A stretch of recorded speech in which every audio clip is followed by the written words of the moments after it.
Assalamu alaikum and hello everyone and good morning to a new lesson of phonetics. Today also we're going to explore another aspect of English speech, which is widely used and practiced by native speakers. I mean here, intonation. Of course, all of you have heard about this term, which is intonation. So intonation is an important feature of speech in English. Good. Now, what do we mean by intonation here? What does this term refer to? When we speak about intonation, we speak about those variations in the pitch of the voice in connected speech. We have kind of variations, mainly rising and falling, right? Variations. These are rising usually and falling pitch, right? And these variations, which are rising and falling, they produce intonation. Or simply we can say intonation is the way the voice rises and falls when speaking. Right, so when the English speak, you hear them sometimes raising their voice in some situations, alright, or utterances, and falling it in other times. So these rising and falling levels of voice, right, are called intonation, belong to intonation. Good. Now, how is intonation important? In fact, it's very important. That's why it is widely used, right, by native speakers. Mainly because it influences the meaning of our utterances, the meaning of our speech, clear, of our speech. So, in some situations we use rising intonation, rising pitch or voice, others falling. Now, this rising or falling, right, intonation is not random, but it indicates a particular meaning, which is different, right, from every other situation. Because whenever we change intonation, we have different meaning at the level of utterances and also at the level of sentences the whole speech. Clear? Good. Now, we have two basic patterns of intonation, as we have learned now. We have falling intonation and rising intonation. These are the major patterns and levels, we can say, within intonation. For intonation, of course, here, the pitch in full intonation falls, right, pitch of the voice here, it falls usually at the end of a sentence. And we indicate full intonation by a downward arrow. We put downward arrow as a mark to represent this falling intonation. Clear? Now within this falling intonation also, we have within it two other types, if you can say, or sub-variations. It can be this falling high fall or low fall. High fall or low fall. Right, so falling intonation, right, usually represents that pitch of voice which falls at the end of a sentence, and it can be a high fall or low fall. For rising intonation, also it is when the pitch of the voice rises, usually at the end of a sentence, and we indicate rising intonation by putting an upward arrow to represent as a mark this rising intonation. Rising also includes high rise and low rise. Clear? High rise and low rise.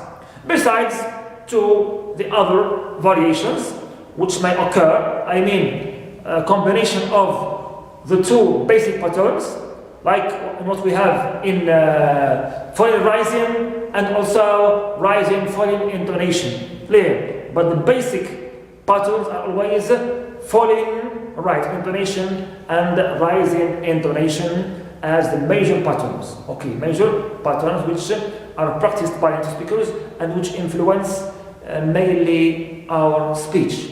Clear? And its meaning. Good. Now, intonation influences speech and meaning. Clear? But also it is influenced, right, by certain components, or it is based on three major key components, which are first pitch. The pitch in speech. What's pitch? Pitch is the rise and fall of our voice when we speak. It's also called highness or lowness of voice or tone. Second also component of intonation is sentence stress. Sentence stress also, we will focus mainly on the content words, right, and the equal spacing between them. They contribute to create also intonation, right, intonation, and affect its variation too. Third key component of intonation is what we call rhythm. It is rhythm, right, rhythm with its beats, right, which occur, right, also constitute and construct our intonation in our speech, right. When we have rising and falling, also the rhythm moves and also influences the type of intonation or variation. Good. Now, intonation also have certain important functions, right, with regard to our speech. Clear? We said mainly it affects the meaning of our utterances, but now we'll try to see the different functions in details of intonation. The first function is called attitudinal. Attitudinal function. It is taken from attitude. Clear? So here it means that intonation expresses our attitudes and emotions. Right, and emotions. Through it, right, we can show, right, and understand also that emotion or attitude of shock, of surprise, pleasure, anger, interest, boredom, clear, seriousness, sarcasm, reproach, satisfaction, and so on. So through the different variations we have in intonation, we can express, right, certain attitudes and emotions, and also listener can understand them through, right, knowing the use of each variation within intonation. Go. Second function also of intonation is called grammatical function. What does it mean? Here, intonation it's used to mark the beginning and end of grammatical units. It helps us, right, find the beginning and or mark also end of grammatical units like clauses, like sentences, and so on. Clear? And also it helps us distinguish types of sentences and utterances. For example, in statements we use and we have foreign intonation. Then as questions we use and we have foreign intonation usually. Clear? In yes/no questions we have and we use usually rising intonation. So when we know that this variation rising is used in that type of grammatical units, right, and that type is, for example, the rising or falling, the other type of grammatical units, here instead that here we can distinguish, right, between them, these yes/no questions and yes questions, thanks to the variation of intonation. Yes, now it's rising, WH questions, it's falling. So here we have difference thanks to intonation. Third also function is called accentual function. Accentual function, accent we mean here stress. So here it helps us determine the placement of stress. Intonation sometimes also helps us determine the placement of stress, especially with the rising intonation. Right. Good. Also, we have fourth function, which is focusing function. So here, intonation shows what information in our utterances or non-utterance is new and which one is already now. Through it, can distinguish between what is new to us, we need to know, and what is already now, which needs only confirmation, for example, only confirmation, like in the case of the questions. Clear? So here, we use particular type or variation of intonation. Clear? To show that it is new or that we know it already, but we need only confirmation. Clear? Good. Also, another function which is very important, it's called discursive, from discourse, function. So here, intonation signals how sequences of clauses and sentences go together in spoken discourse. Clear? Spoken discourse. It enables here us to, if we can say, signal whether we have come to an end of the point we are making, we're about to finish this point, clear, or whether we are, I don't know, we want to keep talking, all right? We want to continue talking. So here, rising and falling play very important role to show, okay, the discourse and its direction. We are at the end, or we want to continue speaking, all right? Or, example, maybe sometimes when we are ready to give a speaker a turn to speak. So here also particular variation of intonation, rising or falling, as we will see in the next lesson, clear, will indicate the direction of our and indication of our discourse in our speech. Clear? Good. Another also function which is psychological function. Here intonation helps us organize our speech into units.